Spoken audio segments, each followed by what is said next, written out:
இவனுடைய இரத்தப்பழி எங்கள் மேலும் எங்கள் பிள்ளைகள் மேலும் இருப்பதாக என்று சொன்னார்கள். ஹல்லேலூயா. வருத்தத்தோடு ஒரு கரவோசை எழுப்புங்க.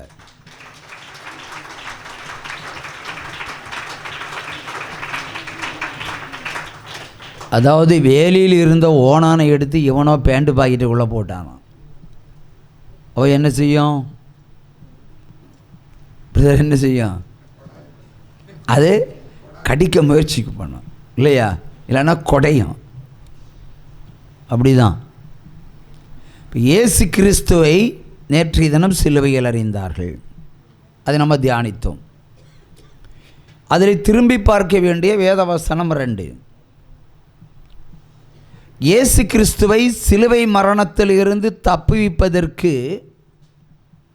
பிலாத்து மிகவும் பிரயாசப்பட்டான். எத்தனையோ பிரயோர்த்தனங்களை, விளவங்கட்டு தமிழ் வார்த்தை இது, அது முயற்சிகள், ட்ரை. இயேசுவை காப்பாற்றுவதற்கு எத்தனையோ முயற்சிகளை அவன் எடுத்துக்கொண்டான். ஆனால் இந்த ஜனங்கள் அவரை சிலுவையில் அறையும், சிலுவையில் அறையும், சிலுவையில் அறையும் என்று கூவினார்கள். இவர் குற்றமற்றவர், இவர் மேல் எந்த குற்றத்தையும் நான் காணேன் என்றும் சொல்லி பார்த்தான். ஆனாலும் ஆட்சி அதிகாரம் அற்று போகக்கூடாது என்பதற்காக இயேசுவை அந்த ஜனங்கள் முன்பாக சிலுவையில் அறைவதற்கு அவன் கையளித்தான். இப்போ நம்ம சில பிள்ளைகளை பார்த்து என்ன சொல்லுவோம்? சிலரை சபிப்போம் இல்லையா? விளங்காத போடான்னு சொல்லுவோம். அதாவது நீ ஒரு காலம் உருப்படக்கூடாது. முடிஞ்சா என்ன செய்வோம்? நீ எனக்கு பிள்ளை இல்லைன்னு சொல்லி ஒரு குடம் தண்ணியை எடுத்து என்ன செய்வோம்? நம்ம தலைமையில் ஊற்றிடுவோம், கைகளி விட்டுறோம். தண்ணியை வச்சு தான் இதை செய்கிறோம். அதைத்தான் பிலாத்து செஞ்சான். இந்த நீதிமானுடைய குற்றப்பழி, இரத்த பழிக்கு நான் ஆளாக மாட்டேன், அது உங்களுக்குரியது என்று தண்ணியை எடுத்து கை கழுவி விட்டான். கையை கழுவி விட்டான். கையை கழுவும்போது கையில் இருக்கிற அழுக்கு போகும், எச்சில் போகும் இல்லையா? இப்போ அவன் இந்த பாவம், சிலுவையில் அறைந்த பாவம் எனக்குரியது அல்ல என்று சொல்லி ஜனங்கள் மத்தியில் அவன் கையை கழுவி விட்டான். அவன் தப்பித்து போனான், பரலோகத்துக்கும் போயிருப்பான். ஆனால் அதற்கு மறுமொழியாக இந்த ஜனங்கள் என்ன சொன்னார்கள்? அந்த இரத்த பழி எங்கள் மேலே வரட்டும், நாங்கள் பார்த்து கொள்ளலாம், ஆனாலும் சிலுவையில் அறைய வேண்டும். மட்டுமல்ல, பெற்றோர்கள் மட்டுமே அந்த பழியை சுமந்திருந்தால் பிரச்சனை அல்ல. அவங்கள தன்னுடைய வாயை கொடுத்து கெடுக்கிறார்கள். அந்த இரத்த பழி எங்கள் மேலே வரட்டும் என்று சொல்லியிருந்தால் பிரச்சனை இல்லை. அந்த காலத்து பெற்றோர்களோடு சாப்டர் முடிந்திருக்கும், அந்த சாபம் அதோட முடிந்திருக்கும். ஆனால் அவர்கள் என்ன சொன்னார்கள்? இந்த இரத்த பழி எங்கள் மேலும் வரட்டும், எங்கள் பிள்ளைகள் மேல் வரட்டும் என்று சொன்னார்கள். எங்கள் பிள்ளைகள் மேல், சந்ததி மேல் வரட்டும் என்று சொன்னார்கள். அதான் வேலியில் போன ஓனானை எடுத்து பேண்ட் பாக்கெட்டில் விட்ட மாதிரி ஆச்சு. சும்மா இருந்த சங்கம் ஊதி கெடுத்தது போல சாபம் பெற்றோர்களுக்கும் வந்து விட்டது, பெற்றோருடைய பிள்ளைகளுக்கும் வந்து விட்டது, சந்ததிக்கும் வந்து விட்டது. நேற்று சொன்னது போல் நாளை ஒரு பிள்ளை பிறக்கிறன்னு சொன்னால் சாபத்தோடு தான் பிறக்கும். இந்த சாபம் நீதிமானை சிலுவையில் கொன்ற பாவம் உங்கள் ஒவ்வொருவரிடத்திலும் இன்றைக்கு இருக்கிறது, உங்கள் சந்ததியிலிடத்திலும் இருக்கிறது. ஆகவேதான் இங்கே சமாதானம் இல்லாமல் அலைந்து திரிந்து கொண்டிருக்கிறீர்கள். கடன் இருக்கிற இடத்துல சாபம் இருக்கும், சாபம் இருக்கிற இடத்துல பிணி இருக்கும், சாபம் இருக்கிற இடத்துல சண்டை இருக்கும், சாபம் இருக்கிற இடத்துல வியாதிகள் இருக்கும், சாபம் இருக்கிற இடத்துல சர்ப்பம் இருக்கும், சாபம் இருக்கிற இடத்துல தேவர்கள் இருப்பார்கள், சாபம் இருக்கிற இடத்துல சபிக்கப்பட்ட கல்லறையாவைகள் வரும். எவன் செத்தாலும் உங்கள் வீட்டுக்குள்ளே தான். ஏனென்றால் நீங்கள் சபிக்கப்பட்டவர்கள். உங்களுடைய முன்னோடி முன்னோடி முன்னோடி முன்னோடி முற்பிதாக்கள் செய்த சிலுவையில் இயேசுவை அறைந்தது நிமித்தம் அந்த பாவத்தை அவர்களோடு நிறுத்தி கொள்ளவில்லை, நமக்கே தந்து விட்டார்கள். ஆகவே தான் நம்முடைய வாழ்க்கை கிறிஸ்து இயேசுவை ஆராதிக்கிற பிள்ளைகளுக்கு சமாதானம் இல்லை, சந்தோஷம் இல்லை, பொருளாதாரம் இல்லை. கடன் இருக்கிறது, பிரிவினை இருக்கிறது, சாபம் இருக்கிறது, தரித்திரம் இருக்கிறது. தரித்திரம் இல்லாத வீடு உண்டோ? கடன் இல்லாத வீடு உண்டோ? ஆகவே குட் ஃப்ரைடே கொண்டாடின நாம் இந்த சாபத்திலிருந்து வெளியே வந்தால் தான் உங்கள் வாழ்க்கையில் சந்தோஷம் உள்ள வரும். இல்லை என்றால் புதிய ஏற்பாடின் காலத்தில் இயேசு கிறிஸ்து சொன்னார், நான் உங்களுக்கு சமாதானத்தை கொடுக்கவா வந்தேன், இல்லை பட்டயத்தையே அனுப்ப வந்தேன் என்று சொன்னார். ஆகவே அந்த குற்றமற்ற அந்த ஆட்டுக்குட்டியினுடைய இரத்தப்பழி இன்றைக்கு பிறக்க போகிற பிள்ளைகளுக்கும் வந்து சேருகிறது. அல்லேலூயா. ஆகவே தான் 26 வருட காலமாக சாபத்தை கழுவிக்கொள்ளுங்கள். சாபம் கழுவினால் பாவம் கழுவப்படும், பாவம் கழுவினால் சாபம் கழுவப்படும். ரெண்டும் கழுவப்படாமல் நரகம் வந்து சேரும், எவனுக்கும் வந்து சேரும். அதில் அதிகமாய் நரகத்தில் பிரவேசிப்பது ஊழியக்காரர்கள் தான் போவார்கள். ஏனென்றால் அவர்கள் பிரமாணத்தை சொல்லுவார்கள், ஆனால் பிரமாணத்தின்படி அவர்கள் நடக்க மாட்டார்கள். நான் நடக்காவிட்டாலும் எனக்கும் இங்கே இருக்கும் என்ன கிடைக்கும் பிரதர்? நாம் பிரமாணத்தை கை கொள்ளாமல் போனால் எனக்கு என்ன நடக்கும்? தைரியமாக சொல்லுங்கள். நரகம். தைரியமாக சொல்லுங்கள். நாம் பிரமாணத்தின்படி நடக்காவிட்டால் எனக்கே நரகம். அதையும் தங்கி சொல்கிறீங்க. கொஞ்சம் சூப்பராக உற்சாகமாக சொல்ல வேண்டியதானே? எங்களெல்லாம் என்ன ஆட்டுற நீ நரகத்துக்கு தாண்டா போவ, சில விசுவாசிகள் சொல்கிறது போல் தைரியமாக சொல்ல வேண்டியதானே பிரதர்? அப்படி தானே? ஸ்நேகம் ரெண்டாவது, இங்கே பிரமாணம்தான். அல்லேலூயா, அல்லேலூயா. ஆகவே வசனத்தை பின்பற்றாத உங்களுக்கும் எனக்கே நரகம் என்றால் உங்களுக்கு என்ன சொர்க்கமா? நரகம்தான். ஆகவே ஒரு கிறிஸ்தவன் பின்பற்ற வேண்டியது வேத வசனம். நல்லா புரிந்து கொள்ளுங்கள். நீங்களும் கல்லால் அடித்தீர்கள் சிலுவையில், நீங்களும் இயேசுவை சாட்டால் அடித்தீர்கள், நீங்களும் இயேசுவை காரி விழுந்தீர்கள், நீங்களும் உங்கள் கால்களால் தேவனை மிதித்தீர்கள், நீங்களும் தூஷித்தீர்கள், நீங்களும் திட்டினீர்கள், நீ தேவனா என்று கேட்டீர்கள்.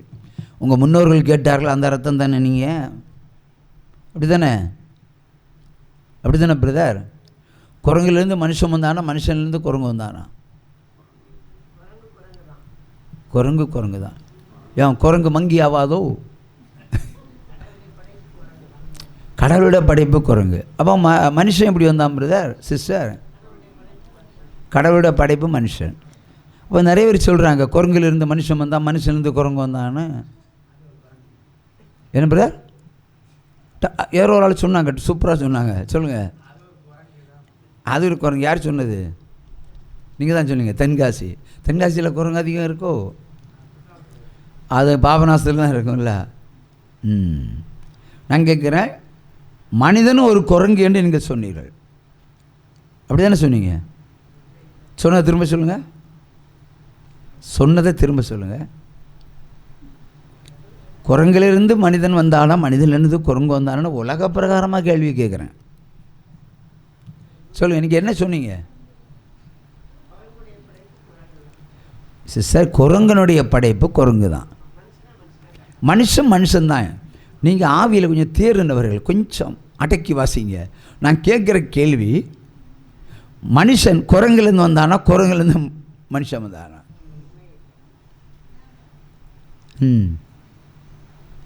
சொல்லுங்கள். யாராவது ஒரு ஆள் ஒன்றி பொய்ன்னு சொல்லுங்கள், இல்லைன்னா உண்மைன்னு சொல்லுங்கள். ரெண்டும் கட்டான இருக்காதீங்க.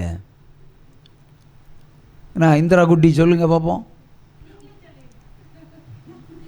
அப்போ நான் கேள்வி ஏன் கேட்க போகிறேன்? உங்கள்கிட்ட ஏதாவது வந்தால் நமக்கு அப்படி வச்சு வண்டியை ஓட்டிடலான்னு நினச்சா நீங்கள் எம்மையில் வண்டியை உருட்ட பார்க்குறீங்களே. குரங்கிலிருந்து மனுஷன் வந்தானா, மனுஷன்லேருந்து குரங்கு வந்தானா? முன்னோர்கள் உங்கள் அப்பா அம்மா தாத்தா பாட்டி சொல்லி கேள்விப்பட்டிருக்கீங்க, குரங்கிலிருந்து இந்திரா வந்திருக்குன்னு. இல்லை அப்படி தானே? எப்படி பாட்டி சொல்லிச்சு? குரங்குலேருந்து மனுஷன் வந்தான், மனுஷன்லேருந்து குரங்கு வந்தான். அப்போ மனுஷன் பிரசவிச்சா, மனுஷன் என்ன ஆம்பளை பிரசவிச்சா குரங்கு வருமா? மனுஷின்னு என்ன ரஷ்யா? ரெண்டையும் படைத்தது ஆண்டவர் இல்லையா? அப்படி வாங்க விலைக்கு. குரங்கையும் ஆண்டவர் தான் படைத்தார், மனுஷனையும் ஆண்டவர் தான் படைத்தார். அதுதான் உங்களுடன் எதிர்பார்த்தது. ஆனால் விஞ்ஞானத்தில் என்ன சொல்லுவோம்? வானத்தையும் பூமியையும் படைத்தவர் ஆண்டவர் என்று சயின்ஸ் சொல்லாது, விஞ்ஞானம் சொல்லாது. அது குரங்குலேருந்து மனுஷன் வந்தான், மனுஷன் குரங்கு வந்தான். ஏன் சொல்ல வந்தான்னு தெரியுமா? இந்த குரங்கு என்ன சேட்டை காட்டுமோ அது மனுஷன் பண்ணுவான். 60 விதம் குரங்கு சாட்டத்தை நிறுத்துமா?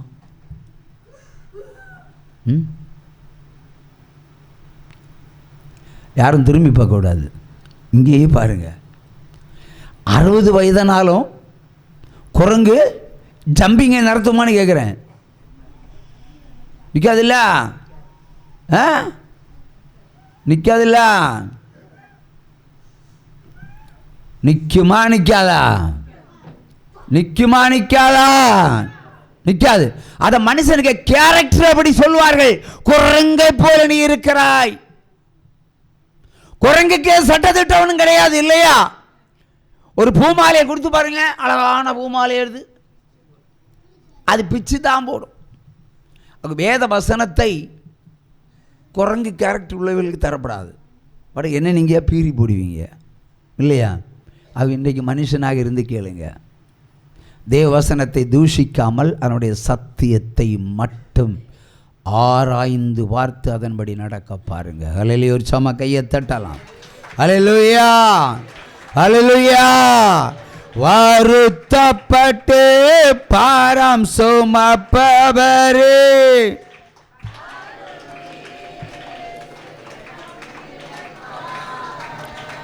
வருத்தப்பட்டு பாரம் சுமப்பவரே,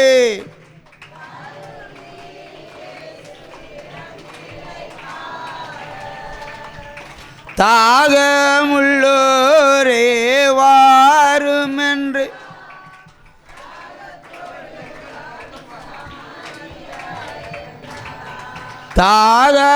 தாகமுள்ளோரே வாரும் என்றார். தாகத்தோடு வரும் சமாரியாளை கண்டார். தண்ணீர் கேட்டார், அவள் தாகம் தீர்த்தார். தண்ணீர் கேட்டார், அவள் தாகம் தீர்த்தார். பாவ மன்னிப்பை கொடுத்து மகிழ செய்தார். பாவ மன்னிப்பை கொடுத்து மகிழ செய்தார். வருத்தப்பட்டு பாரம் சுமப்பவரே,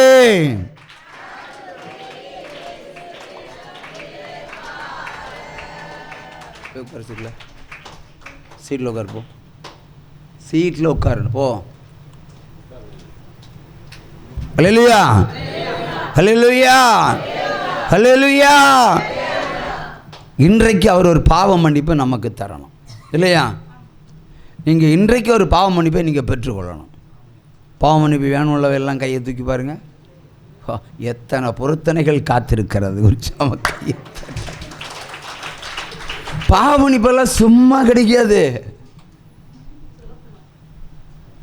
ஸ்தோத்திரம் சொன்னாங்க யாரு? சூப்பர்.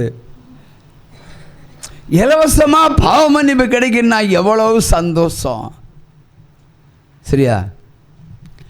ஆனால் வேதம் நமக்கு சொல்லுகிறது, நம்ம செய்கிற பாவங்கள் அக்கிரமங்களை அகற்றி விடுவதற்கு தான் நம்ம இன்றைக்கு கூடியிருக்கிறோம். ஏன்னா நேற்றைய தினம் குட் ஃப்ரைடே, நல்ல நாள். எதற்கு? நம்முடைய பாவங்களுக்காக அவர் மரித்தார் என்று சும்மா சொல்லிட்டு இருக்கிறோம் இல்லையா? நாம் பாவம் செய்யாமல் இருப்பதற்காக தான் அவர் மரித்தார். கொஞ்சம் சேஞ்ச், அவ்வளோதான். கை தட்டுங்க. ஹல்லேலூயா, ஹல்லேலூயா, ஹல்லேலூயா, ஹல்லேலூயா. நம்ம செய்த பாவங்களுடைய அக்கிரமத்திற்காக அவர் சிலுவை சுமந்தார் என்று நிறைய ஊழியக்காரர் ட்விஸ்ட் பண்ணி விடுவாங்க. தப்பு. நம்ம அக்கிரமங்களும் இந்த கிரிமினல் வேலைகளையும் செய்யாமல் இருப்பதற்குத்தான் அவர் சிலுவையில் நின்றார். கையை தட்டுங்க. ஹல்லேலூயா, ஹல்லேலூயா. ஆகவே பாவம் செய்தவனுக்கு தண்டனை வைக்கப்பட்டிருக்கிறது. ஆனால் நாம் பாவ மன்னிப்பை பெற்றுக்கொள்ள வேண்டும். இந்த பூமியில் பாவ மன்னிப்பை பெற்றுக்கொள்ளாத எவனுக்குமே பரலோகத்தில் இடம் இல்லை. பூமியில் பெற்றால்தான் பரலோகத்தில் இடம் உண்டு. நம்ம பாடுகிறோம், தாகமுள்ளோரே வாரும் என்றார்,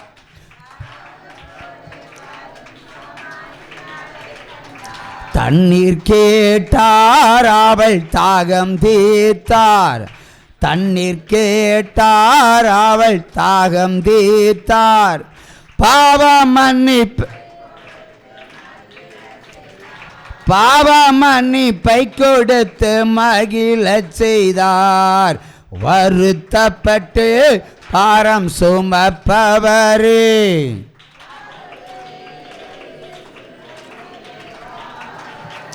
இயேசு இந்த சமேரிய பெண்மணி இடத்துல போகிறார். அவள் கிணத்துல தண்ணி ஓரி நிற்கிறான், தண்ணி இறைச்சிட்டு நிற்கிறான்.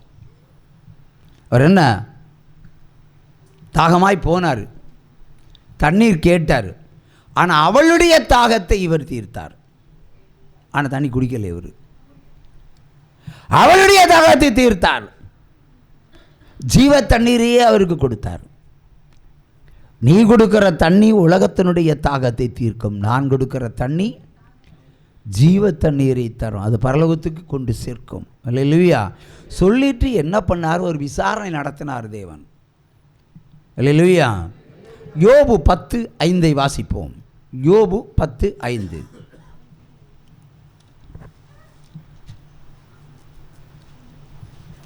யோபு 10:5.